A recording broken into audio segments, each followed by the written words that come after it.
Então, vocês querem comentar alguma coisa das últimas aulas? A última aula foi bem diferente, né? Foi mais a coisa da experimentação de movimento. Se vocês quiserem trazer alguma coisa, podem falar, senão eu começo direto. Já vou abrindo aqui. Sabe uma coisa que eu queria te perguntar? Eu não sei se isso já passou pelo seu radar, assim, nas suas pesquisas, Uhum. mas é das influências orientais pro Goethe, assim, porque eu sei que tem na poesia, mas também isso passa para a pesquisa dele como naturalista, né? Eu ainda não encontrei nada que falasse diretamente disso. Você sabe? É, de fato, na poesia chega muito, né?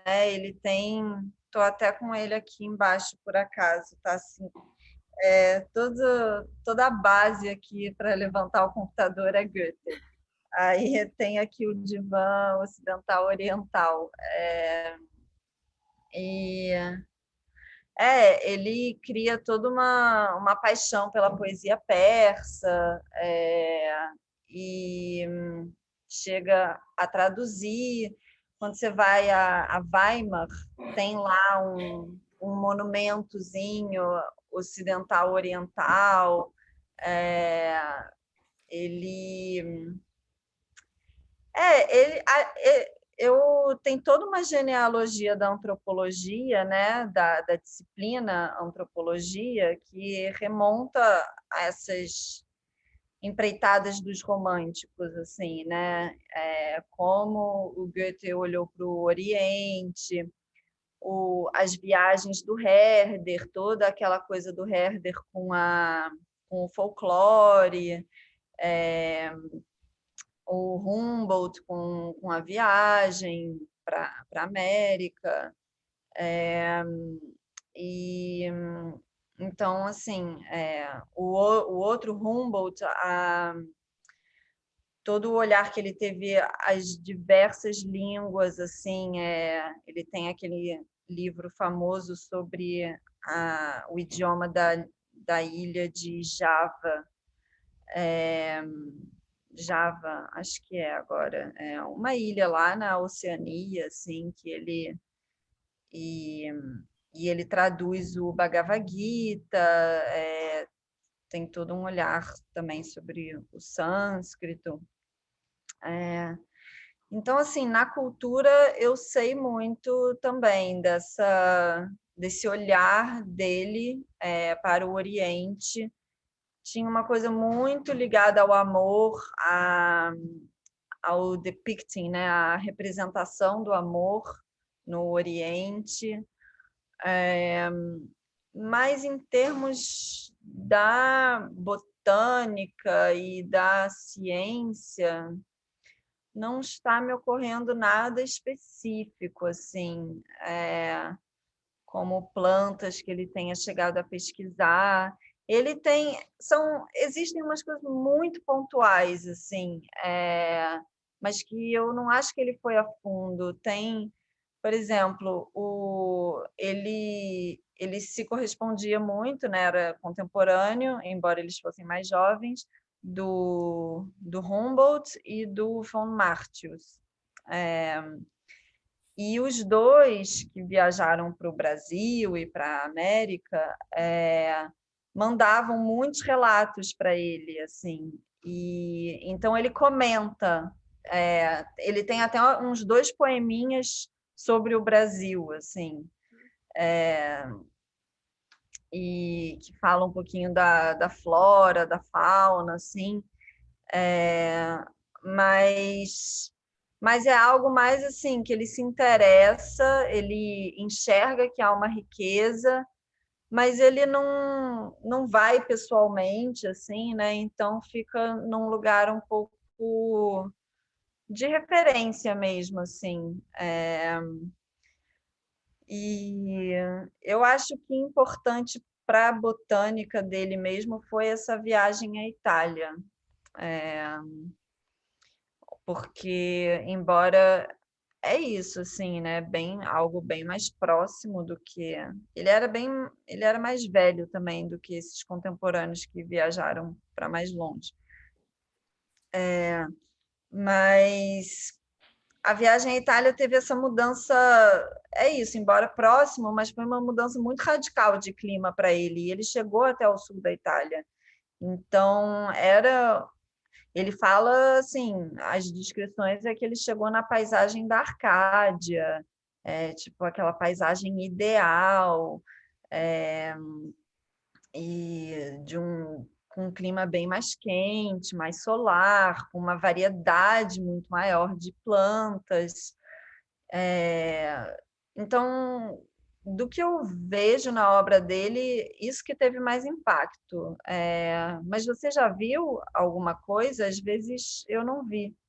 Ah, eu tô procurando mesmo, pensando muito no Humboldt, mas procurando por esses românticos alemães, assim, que me parece, isso eu sei bem de orelhada, assim, não é nunca uma coisa que eu fui muito a fundo, mas me parece que esse modelo de pensamento científico tem uma coisa muito do Oriente. Eu sei que via Spinoza tem uma ligação com o Oriente Médio, assim, mas também são coisas que eu nunca me aprofundei e que eu tenho bastante curiosidade, assim, mas essa coisa de tentar pensar uma totalidade, tentar pensar as coisas por relação de analogia, isso tem bem um modelo oriental, assim, mas tô procurando e não tô achando muito uma Ah, referência. tá. Eu vou te dar um nome de um cara que foi importante para todos eles, que é o. Deixa eu lembrar, peraí, deixa eu botar aqui no Google, ver se eu me lembro. É Jacob Boehme. É, é esse cara aqui. Peraí.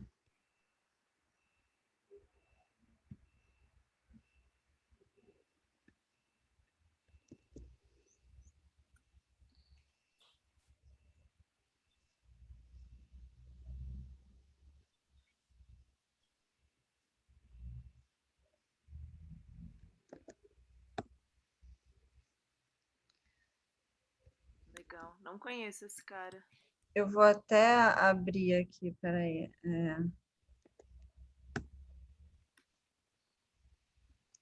Deixa eu dar um share screen rapidinho, só para você ter ideia.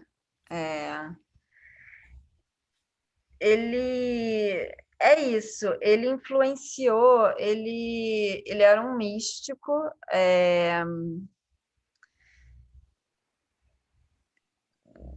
né, muito versado em hermetismo, coisas assim. É que tem um tempo que eu não olho esse cara, tinha uma época que eu dei uma boa olhada nele. Aurora. Tem essa coisa ele escreveu esse Designatura Rerum, que é a assinatura das coisas, que tem a ver com essa tradição dos hieróglifos também, como se cada coisa tivesse uma assinatura, um código.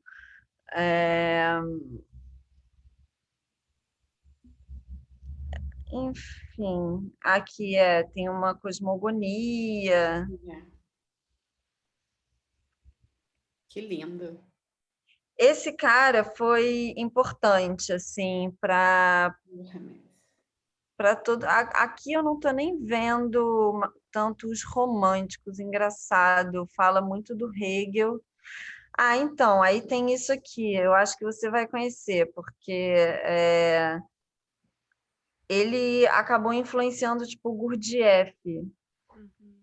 que é uma coisa que toca ali no sufismo também, né? Num misticismo. Embora o Gurdjieff não fosse persa, né? Era uma coisa mais do Cáucaso, sei lá, Rússia. Ó, você. Enfim, esse cara, ele pode ser um elo desse misticismo oriental para a filosofia ocidental. E é o que eu tenho falado, assim, né? Hoje em dia, Kant e Hegel são dois manéis. Você entra em qualquer curso aí de pós-graduação, é tipo, Kant é um racista, Hegel tem essa visão totalitária, sei lá, são uns primitivos, assim, enfim, mas é a mística ocidental, assim, esses caras, sabe? É muito bonito o sistema todo, porque é uma tradução, de fato, de uma espiritualidade para um sistema da racionalidade ocidental, da individuação, que é muito importante para o Ocidente, assim, né? Tanto que a gente tem história da arte, coisas assim, são processos de individuação, assim, né? A ideia da singularidade. Então, esse místico, Jacob Bohm, ele foi muito estudado. Eu acho que ele faz esse trânsito, assim, talvez você encontre alguma coisa por aí. O Spinoza foi muito importante para o Goethe, aquela... Sim, toda aquela coisa lá daquele organicismo da filosofia do Spinoza, até me escapam os termos agora, mas foi super importante, assim, o Goethe declara isso em vários momentos, ele fica muito encantado pelo Spinoza. Então tem que ir buscando, assim. Eu acho que sim, de forma eu talvez não encontrasse um elo direto assim dele achar um botânico ou cientistas ou se ele olhou plantas do Oriente, assim, eu sinto que esse mergulho ele não chegou a fazer. Mas isso que você está falando, com certeza tem uma relação aí, porque essa coisa do Goethe é muito espiritual, assim. Só que é isso, as pessoas... eu sou super medito, sou toda espiritualizada, e aí as pessoas às vezes vêm me perguntar: você gosta dessas coisas? Você gosta de tarô? Aí sim, eu acho o tarô fantástico, magnífico, mas para mim o Goethe é muito espiritual, assim, não, eu às vezes não vou para os lugares tão assim, o tarô, a astrologia, coisas assim. Enfim, está tudo ligado, cada um tem as suas coisas que chamam, né? Mas, de fato, tem esse elemento, né? E... Mas é isso, assim, são os olhares. Ele também... eu queria até hoje abrir o link do Drive, porque em algum momento eu queria abrir uma citação. Deixa eu abrir aqui, peraí. Como é que eu vou achar esse drive agora?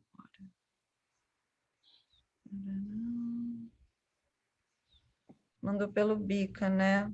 Você quer que eu te mande agora rapidinho? Não, não, eu acho que eu achei. Tá, qualquer coisa você fala que eu acho super rápido aqui. Eu achei. Ah, não, eu botei... Peraí, esse aqui é o poema que eu botei, tá nos compartilhamentos, Sofia. Tá, tem uma citaçãozinha lá para o final sobre genética que eu queria ler para vocês. Achou aí? Achei, eu já vou compartilhando aqui. Tá bom. Peraí.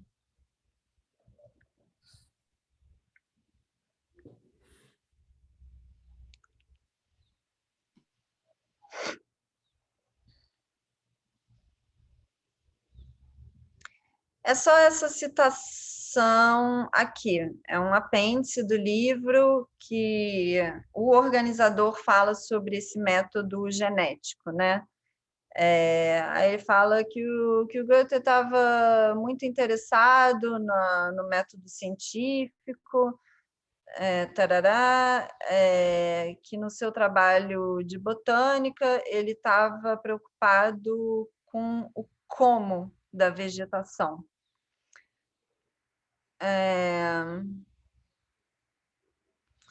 Então, assim, não apenas a diversidade das formas vegetais, mas a unidade interna de onde elas emergem. E então ele fala desse método genético em algum escrito. E aí eu falei para vocês que essas discussões é isso, assim, né? Os românticos têm essa riqueza, que eles eram humanistas, então gente ligada às letras, à filosofia, às artes, mas eles acompanhavam os debates científicos e tinham esse interesse forte pela ciência. Então,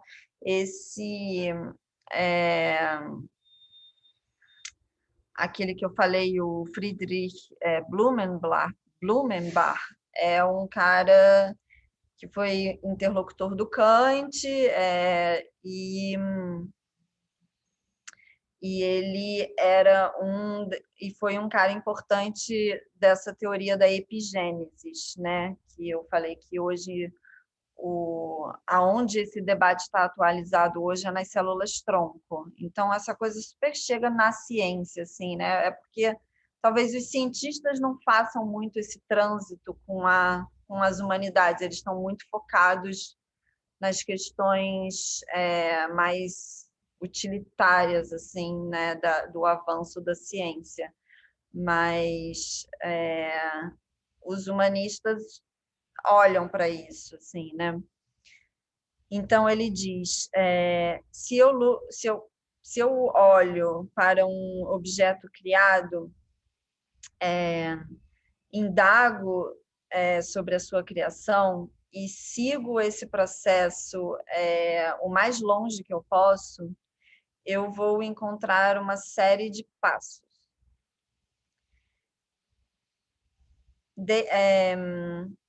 Como esses passos não são realmente vistos diante de mim, um após o outro, eu devo vê-los na minha memória, e então eles vão formar uma espécie de todo, uma certa totalidade.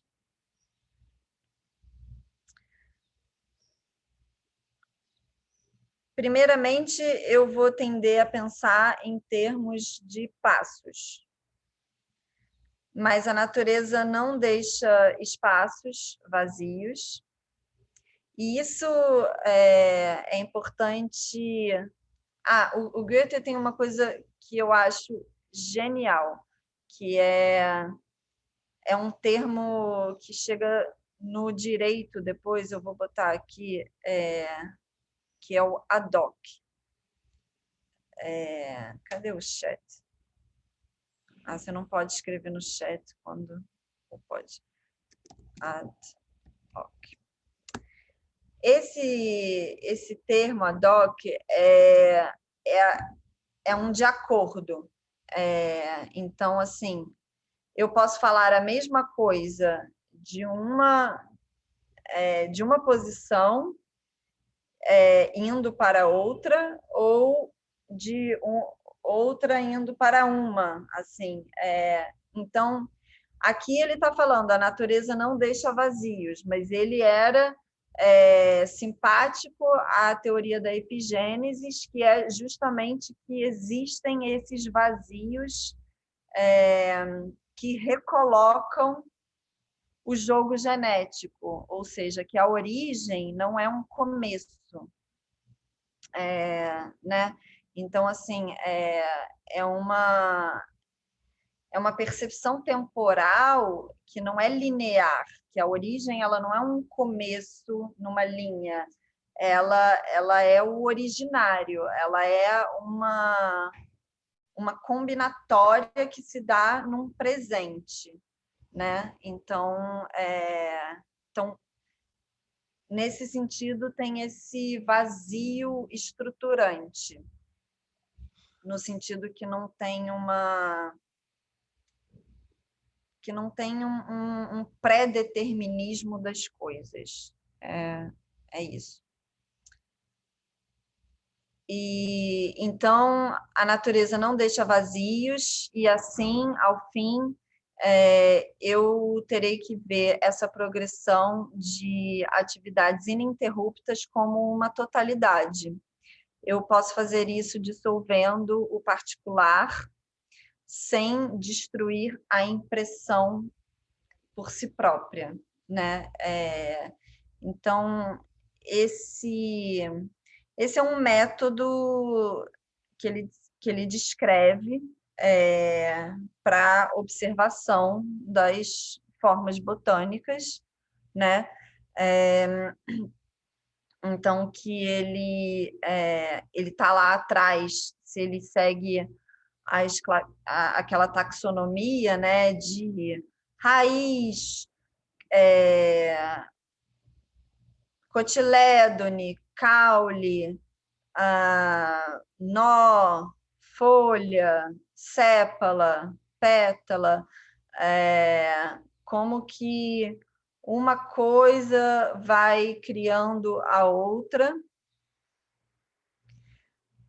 mas ele diz que você precisa ter uma visão do todo para aqueles passos fazerem sentido, terem uma conexão, terem uma relação um com o outro. Você só consegue estabelecer essas conexões se você tem uma visão do todo. Então, é basicamente isso que ele está dizendo. Deixa eu abrir aqui as outras coisas.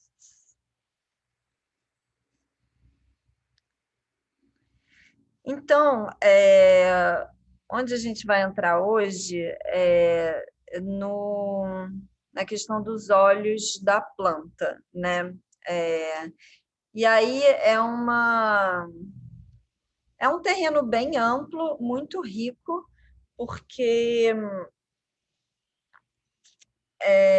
como eu posso dizer, na época dele era até mais difícil essa taxonomia toda. O que eu particularmente acho rico nesse terreno é que você, pelo menos para mim, que não sou formada em botânica, então,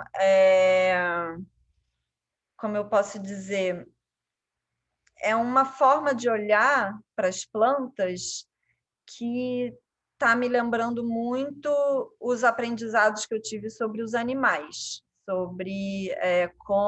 sobre Darwin mesmo, assim, sobre como essa morfologia dos animais acontecem, né? Então, eu acho que é muito mais presente no nosso imaginário como que o peixe vira réptil, como que essas transformações no reino animal se dão, né? E dos símios, dos grandes símios para o Homo sapiens, todas essas transformações intra-espécies, tem essas continuidades. E nas plantas, me parece que aí é muito particular, assim, mas eu não sei se eu tinha muito esse olhar.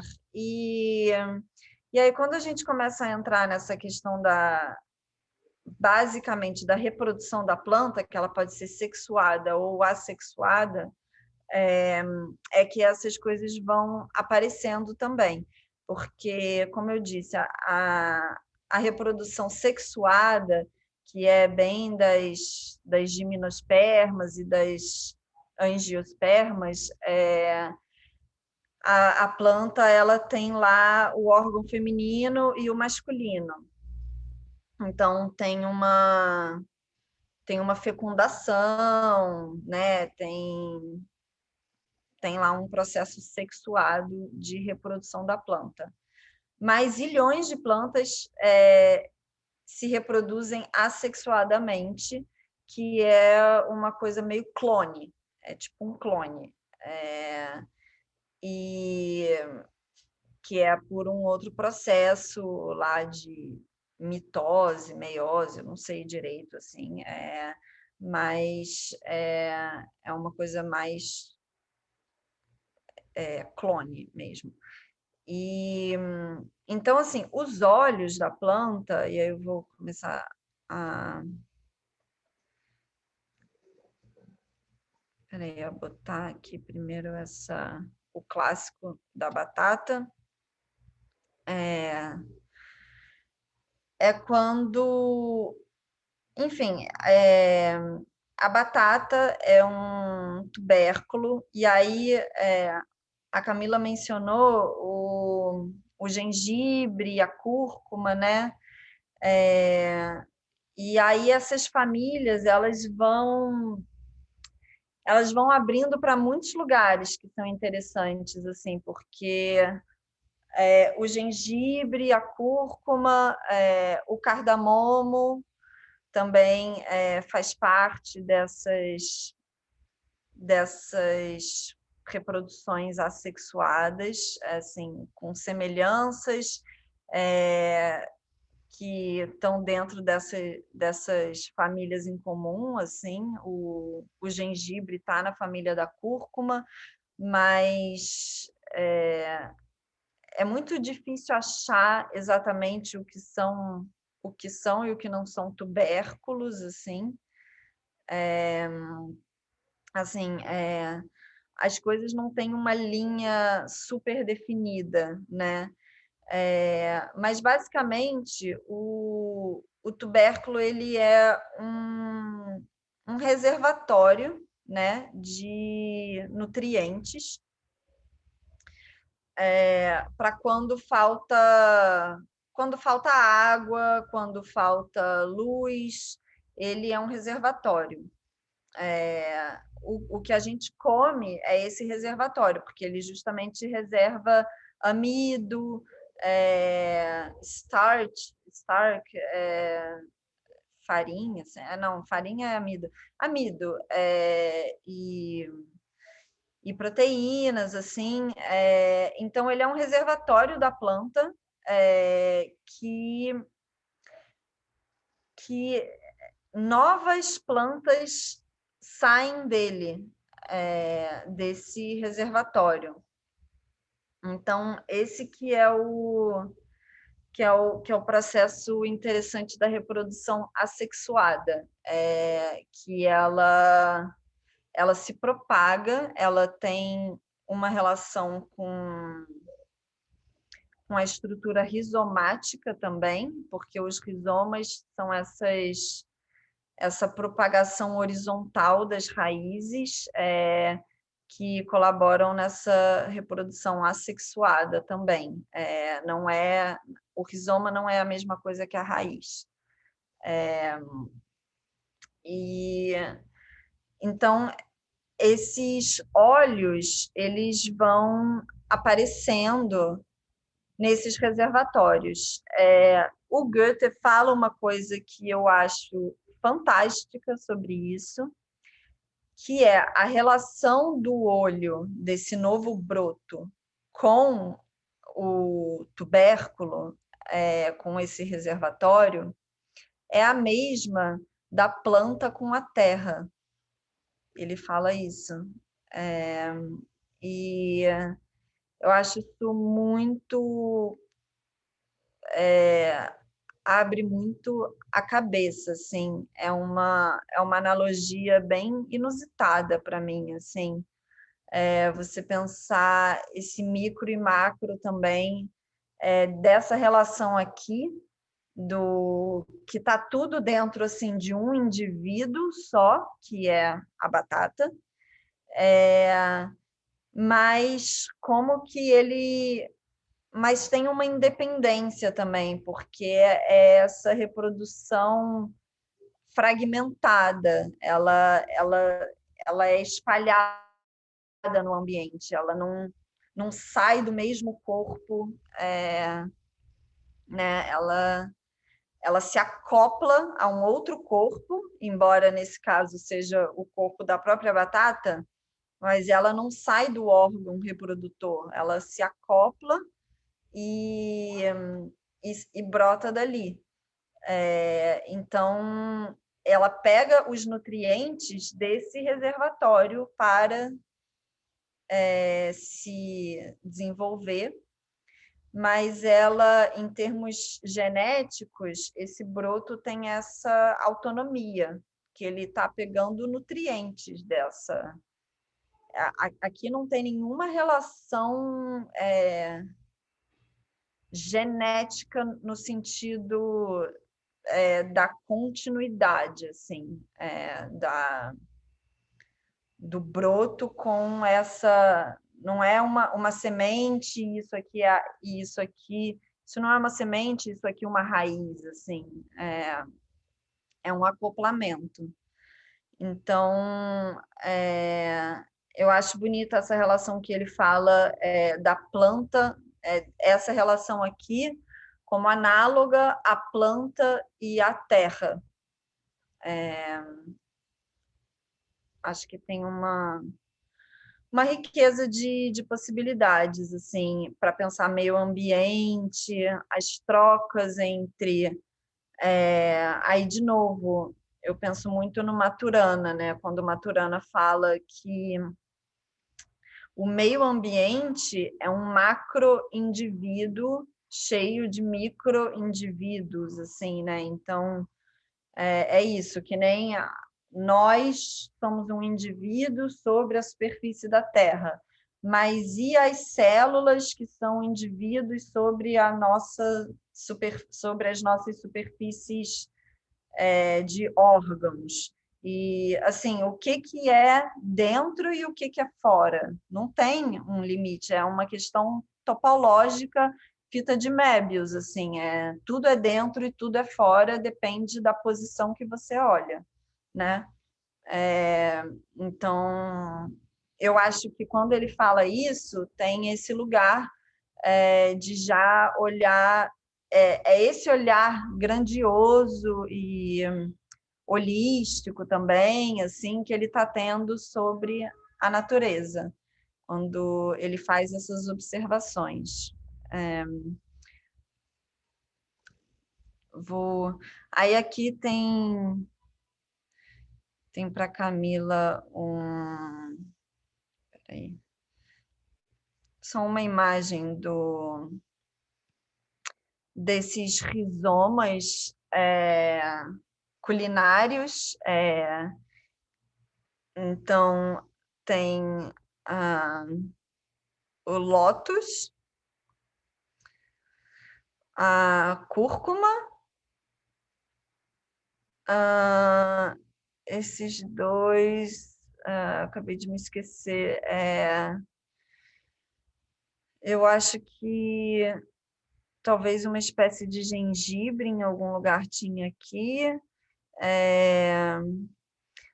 E tem muitas plantas orientais, assim, tem umas variações de gengibre, umas variações de cúrcuma, de cardamomo, que são utilizadas muito na culinária oriental. Me surpreendeu bastante esse tubérculo do lótus, da flor de lótus, eu não conhecia. E deixa eu ver, eu acho que eu até tinha... tem uma outra imagem dele. Estou fazendo tudo um de cada vez, mas essa aqui, que é também esse tubérculo da flor de lótus. E aí, como eu estava dizendo, tem essas relações assim que a gente vai pensando, porque deixa eu ver se eu acho aqui sobre a reprodução assexuada. Então, a natureza tem essas estratégias, esses mecanismos assim do olho, do rizoma e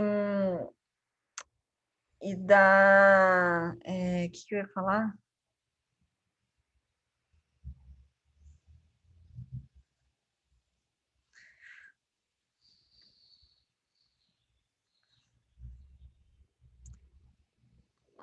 Me escapou agora, mas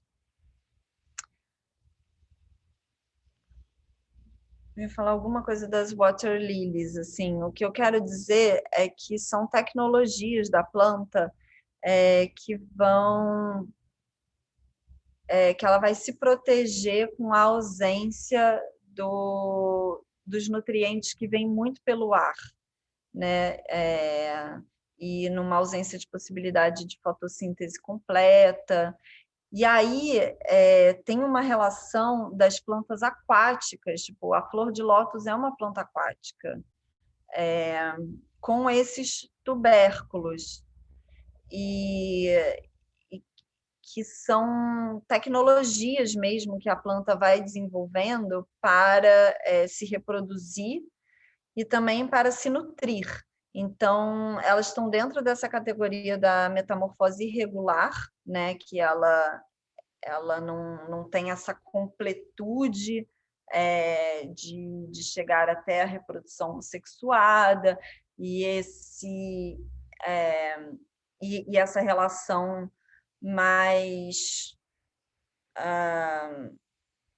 produtiva e receptiva à riqueza dos nutrientes aéreos, assim, que ele fala que tem muito mais nutrientes no ar do que na água.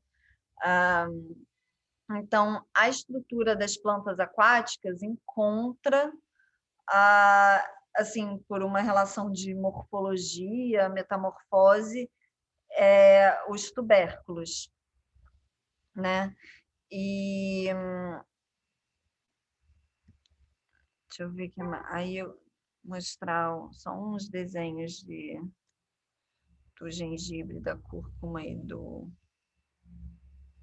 Maria, eu não sei se você vai falar sobre isso, mas desde que surgiu essa expressão dos olhos da planta que você comentou, eu não consegui avançar no livro, mas cheguei no momento que ele fala de olhos, né, também, mas não dali para frente eu não consegui caminhar mais. E aí eu fiquei me perguntando se o reconhecimento disso como olho, quando você começou o raciocínio, né, falando dessa semelhança com os animais, eu queria entender ou tentar reconhecer por que que chamam isso de olho, assim. Quando você assinalou, eu me lembrei da batata, me lembrei da cúrcuma e me lembrei de uma relação de olho, mas de uma parte de aparência mesmo, visual, sabe? E mas não com uma relação de olho da forma humana, né?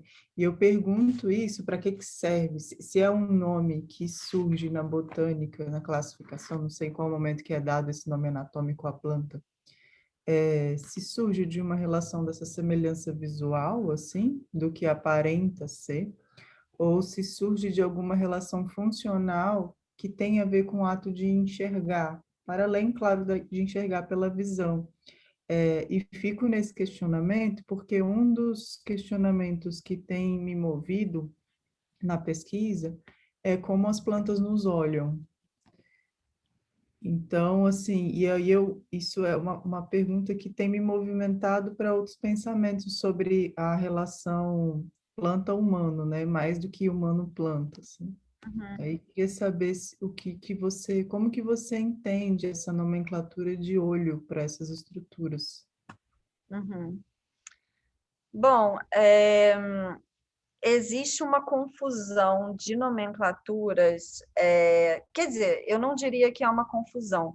Na época, no livro ele fala isso, que muitas vezes ele tem essa passagem, que ele é bem explícito, assim, deixa eu ver se eu só coloco aqui para vocês verem, que ele fala que é necessário um ato da razão para diferenciar uma gema de um olho, por exemplo. E a gema, ela é também, quando você vai pesquisar, é difícil você entender quando é gema e quando é botão.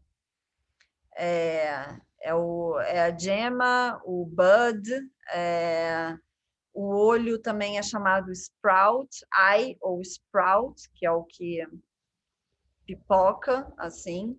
É, e então tem uma irmandade desses brotos. Eles são brotos, em geral, mas eles são brotos da reprodução assexuada, né? E então tem essa diferença básica, assim. As gemas, elas estão muito presentes nas algas também, por isso que tem essa coisa que eu estou falando, aquática, que chega até o tubérculo, aí chega até o cará, o inhame, aí você começa a olhar e aí pela visão mesmo também, eu estava olhando cará e inhame, aí já me veio, assim, foi muito espontaneamente, como tem uma semelhança com o coco, assim, de forma também, uma casca meio amadeirada, assim, e, esse interior branco. Mas, enfim, em suma, então, essas nomenclaturas, elas todas remetem quer dizer, de gema, botão, elas remetem a Gênese, né? E o olho, de fato, não. Assim, eu não pesquisei quem cunhou isso para a botânica. Eu acho que é super possível fazer essa pesquisa e encontrar alguma coisa, eu acho que vale a pena. Não foi o Goethe que cunhou isso, certamente. Mas eu também acho possível fazer essas livres interpretações, assim, poéticas, né, que não são super livres e arbitrárias, mas eu colocaria, eu acho que uma chave interessante pode ser isso que eu falei do dentro e do fora, e dessa analogia que ele faz do olho com o tubérculo, com a planta e a terra. O que é basicamente figura e o que é fundo? Eu acho que é muito sobre isso. Sim, eu acho bem interessante, assim, desde do início das aulas, né, você faz essa relação até por conta da totalidade, de que por mais que haja uma polaridade, o que interessa é o entre, né, que mesmo no movimento, não é para onde um eixo está puxando e o outro está respondendo, mas é o que acontece entre esses dois espaços, né. E aí é curioso, até quando você falou assim, não foi o Goethe que cunhou, seria muito estranho se fosse ele por conta de todo o estudo dele da relação ótica no sentido de luz, né? E a gente está falando de um olho aqui que não tem uma relação direta com luz. Então, quando eu comecei a olhar para essa pergunta pela primeira vez, né, como as plantas nos olham, estava muito orientada pela visão humana, né? Para esse lugar onde a luz é refletida na planta e, em certa parte, é absorvida, por uma questão ótica mesmo, né? E aí, quando eu vi esse termo olho, eu me lembrei também de um livro da editora Dantes, que acaba produzindo muitos materiais bacanas também. Aí tem um livro que eu não sei falar o nome dele direito, porque é um livro mais de uma produção indígena, em que se fala da nomenclatura botânica indígena para as plantas, e ali a nomenclatura ela é muito mais baseada em função. Por isso que eu estava comentando da aparência, né? Será, vou pesquisar sobre isso, se o termo olho ele vem mais de uma relação de forma do que uma relação de função propriamente dita da planta, assim. E esse dentro e fora tem um trabalho, o último trabalho que eu fiz foi sobre a relação entre sonho e vigília, e também trabalhando que não existe esse lugar de estou no mundo real ou estou no mundo onírico, né? Que tudo é a vida, mesmo com o olho aberto ou com o olho fechado. Então, isso que você está falando enfim, essa conversa, mesmo sem uma resposta, que eu acho que é até bom quando não tem resposta. Eu vou atrás de onde surge, né, na botânica esse termo. Por que olho? Sim, acho ótimo perseguir isso. E é uma é algo que se dá numa eu fico muito curiosa com essa questão meio clone, assim, de como que o indivíduo ele consegue se nutrir do que está em volta, mas ele tem ali uma autonomia genética. Ele precisa de nutrientes e de coisas externas, mas ele tem uma autonomia genética no desenvolvimento dele, né? E E aí é que essa gente da genética também faria uns experimentos assim. E se eu pegar o olho da batata e acoplar num inhame? Que ser que vai sair disso? Vai ser batata? Vai ser inhame? É, ou não vai ser nada? Assim, como que você classifica o desenvolvimento da vida quando você vai fragmentando o caminho habitual que aquele indivíduo tem para se desenvolver do começo ao fim, assim. Então, eu acho que essa relação da forma com... figura e fundo, assim, né? De como que um indivíduo se configura. Isso a gente pode pensar na gente também, né? Eu que estou muito fazendo esse trânsito agora, da cidade para o campo. É uma ambiência que muda completamente. Então, possivelmente com o tempo, várias coisas no meu corpo vão se modificar, mas eu modifico o lugar que eu chego também, então, e o lugar que eu saio. Então, o ambiente não é esse pano de fundo neutro que está ali para simplesmente dar. Uma coisa transforma a outra. E eu acho que esse dentro-fora é que pode ser uma relação interessante para essa pesquisa que você está mencionando também, né? De como que as plantas nos olham também, né? De onde parte o olhar? E aí é uma questão muito da topologia, que foi essa matemática de posição inventada por esse cara chamado Leonhard Euler. Peraí, deixa eu botar o nome dele aqui. Eu acho que é Leonhard Eduard, eu acho que é Leonhard Euler. Que ele resolveu um problema das 7 pontes de Königsberg, e que, sei lá, o rei tinha que passar pela cidade toda, atravessando as 7 pontes, e aí ele resolve de um jeito que você vai destrinchando a equação conforme a posição da pessoa. Aí que ele descobre e inventa a tal da topologia, que é a geometria de posição. Ela não é uma geometria absoluta, ela é uma geometria de posição. E daí que sai também, enfim, a internet, o sistema de rede também, porque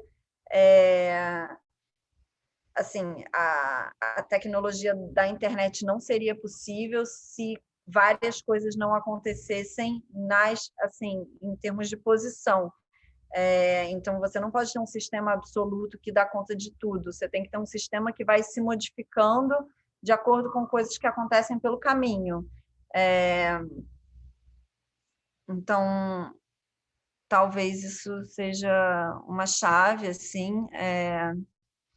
Eu ia mostrar aqui para a gente ir caminhando para o fim, esses desenhos do gengibre, da planta do gengibre,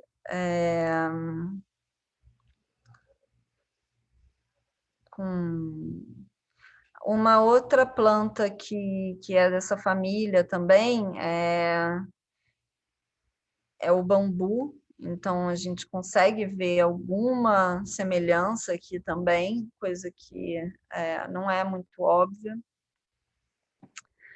Aí a cúrcuma.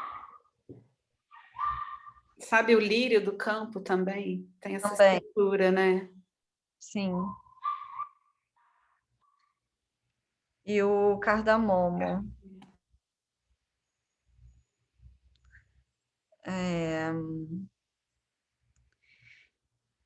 E aí tinha uma outra coisa que eu queria mostrar. Isso aqui é importante.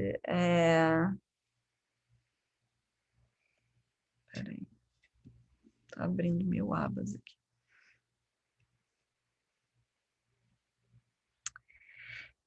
Esse é um botão, né, ou uma gema axilar, que os botânicos chamam, e que nasce na axila da planta.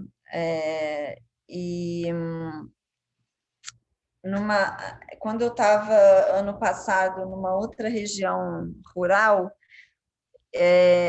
eu encontrei uma planta muito estranha, que era cheia de brotos axilares, e era uma estrutura de fato que... Deixa eu ver se eu tenho um desenho aqui. Deixa eu mostrar esse.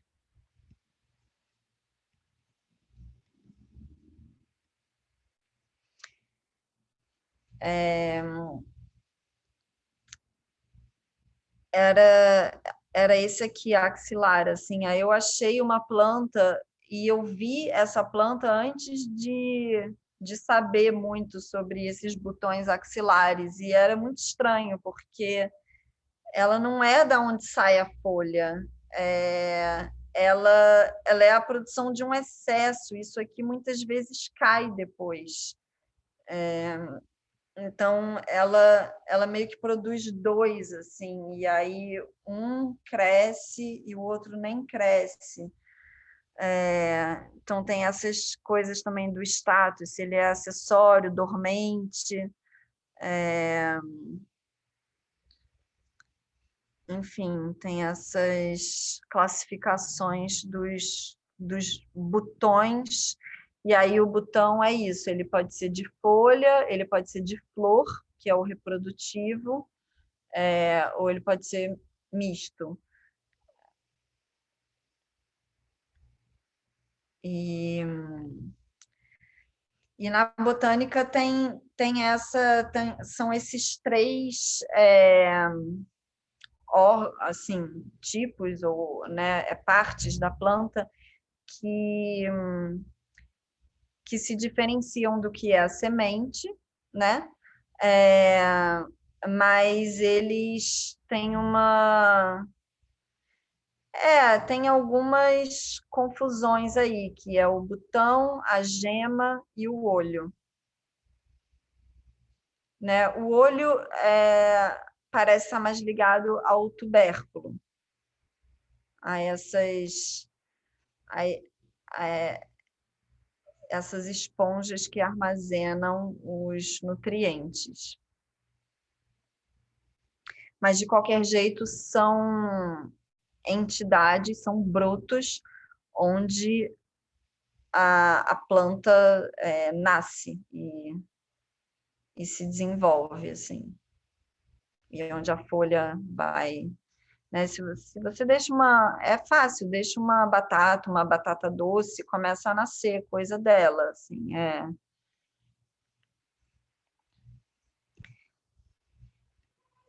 E aí, por fim, uma coisa que eu até botei no meu stories hoje, que é saindo desse assunto botão e olho. Deixa eu abrir todos aqui de uma vez.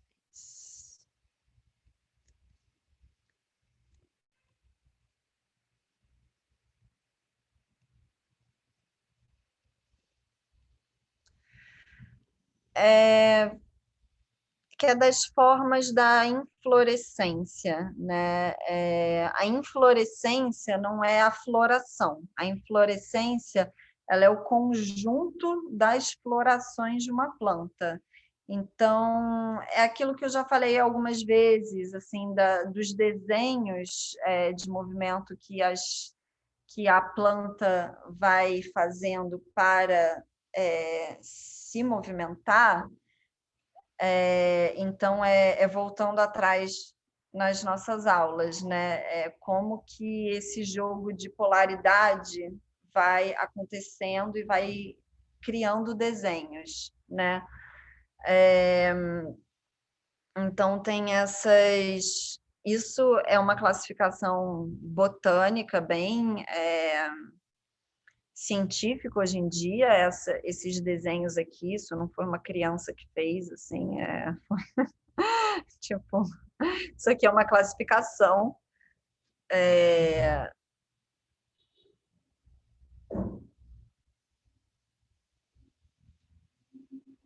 Essa aqui eu vejo muito, aqui na Mantiqueira, é bem comum. Aqui na Mantiqueira, lá.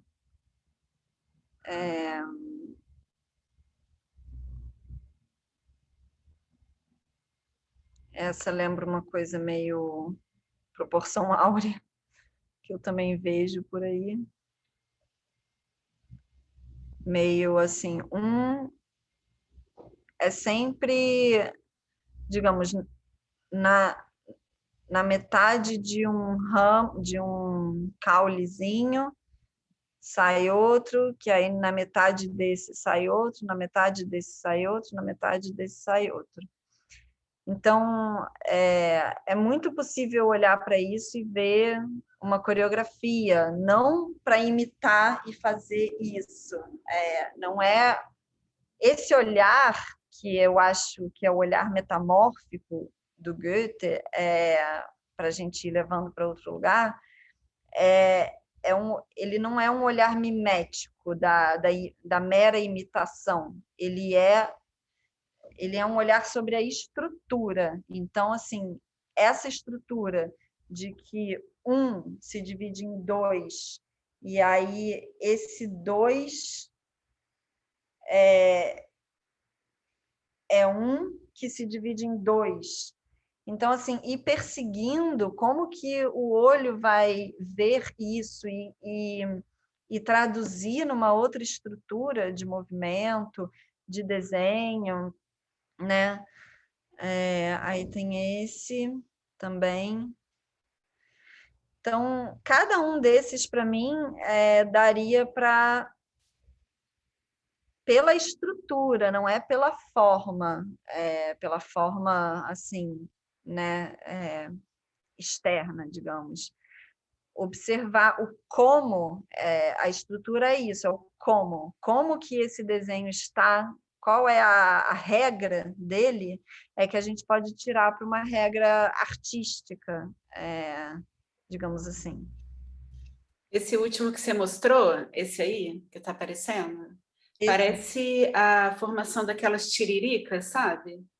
As tiriricas são aquelas que o pessoal do campo acha que é praga, né? Que é difícil arrancar, que é a flor da grama, né? Sim. É a tiririca. É muito parecido. Depois vou dar uma olhada. Exato. E como o indivíduo é igual a esse micro Isso. aqui, né? Tem uma relação de homologia, analogia mesmo, né? Da parte ser igual ao todo, né? Aí aqui tem é a mesma coisa, só que é um desenho um pouco mais esquemático, que tem aí umas divisões até de letras e tudo. e que me lembrou as constelações do Picasso. Eu vou dar um salto aqui, se preparem. Mas esses saltos que eu acho legais de se dar também, assim, como que outra estrutura é essa que está aqui nesses desenhos do Picasso, que ele chamava de constelações, então tem uma referência, né, às estrelas, a essa pontuação que parece desordenada e que aí cientistas traçam linhas para agrupá-las de acordo com seus movimentos, suas posições, suas distâncias. E então, mas são esse olhar sobre a natureza que a gente pode dissecar, criar estruturas. Isso aqui tranquilamente vira também uma partitura de movimento. Se você pega a gente pode pensar as nossas articulações como nós de uma planta, como esses pontos, como olhos, da onde vai sair um outro movimento, o que nutre o movimento, o que protagoniza o movimento. Então, como que essa pesquisa pode nos levar para um lugar de dar regra à arte também, que é dar lei à liberdade, que já seria um paradoxo, mas é isso. E é isso. Então, semana que vem a proposta é essa, que a gente faça só trabalho de corpo. Eu estou falando com a Paty já, a Tati é uma amiga não, com a Paty já da gente talvez pensar alguma continuidade, assim, enfim, que aí a Bica organiza também, a gente divulga.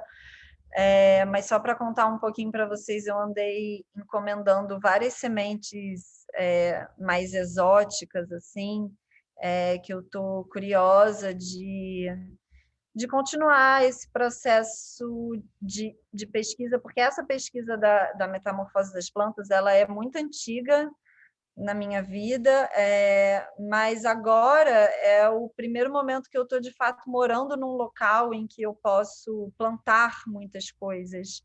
Então, eu estou sentindo que isso pode ganhar uma outra dimensão nessa observação.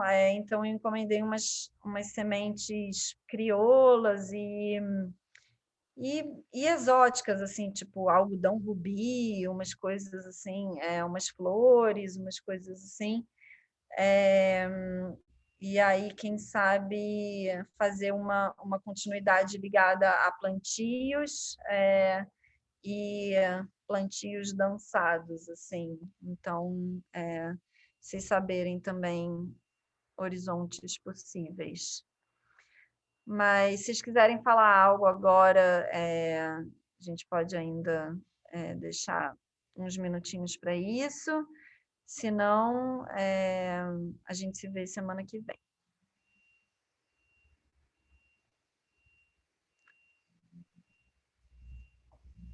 Aí... Desculpa, pode falar. Não, imagina. Só lembrei de uma coisa nessa de associações assim com essas imagens que você mostrou, essas últimas antes do Picasso, né? Aquelas que a gente na faculdade de letras aprende nas aulas de sintaxe, a gente desmonta as frases em árvores também. E o desenho fica muito parecidinho. É um negócio que eu detestava fazer na faculdade, mas agora tenho um interesse. Nossa, você podia botar isso no seu compartilhamento em Sofia. Isso aí é muito legal. É bonito, total. Mas se vocês procurarem, assim, eu dei uma googlada rápida aqui, é árvore sintática. Deixa eu ver. Muito exemplo. Pensando também essa coisa de que a linguagem ela é uma estrutura com espaço para improviso, né? É uma ideia legal também. Exatamente, total, assim, eu acho que, na verdade, tudo no Goethe é sobre isso para mim, assim, é como eu resumiria, até botei isso na ementa do curso, que é uma investigação sobre a linguagem da natureza. Então, é sobre a natureza, mas é sobre a linguagem também, porque ele é um poeta. Então, esse entroncamento natureza-linguagem é muito importante, assim, que é como a gente vai estruturar a nossa linguagem, o nosso pensamento, a nossa existência, né? Maravilhoso essa... morfologia é um termo também que vai muito para a gramática, né? Essas analogias de diagrama também me lembraram um trabalho do Christopher Alexander, que é um matemático, arquiteto, designer, e ele vai falar muito de urbanismo também. Tem um artigo bem conhecido dele que se chama A Cidade Não é uma Árvore, A City is Not a Tree, onde ele discute cidades planejadas, até cita o caso de Brasília, de como por que ele fala, né, que a cidade não é uma árvore, porque a árvore ela impõe uma certa hierarquia. E aí ele fala da construção dos espaços sociais humanos de uma ordem muito mais orgânica para nós, né, com relação à nossa escala humana, em contraponto com essa ideia da cidade planejada, hierarquizada, que vai remeter mais à estrutura de uma árvore. Abri aqui, vou dar uma olhada, bem legal. Interessante.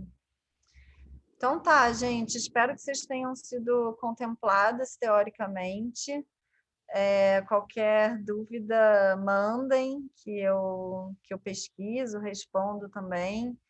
E eu também vou dar uma olhada, Camila, nessa história dessa coisa do olho, da onde veio, como começou essa nomenclatura. Aí a gente divide depois o que cada um achou. Eu achei legal essa pergunta sua. Massa. Boa semana. Boa semana, meninos. Boa semana, gente. Até quarta. Até quarta. Obrigada por terem topado. Beijo. Beijinho, Maria. A gente se fala. Aqui, mas sério, deixa eu parar de gravar aqui.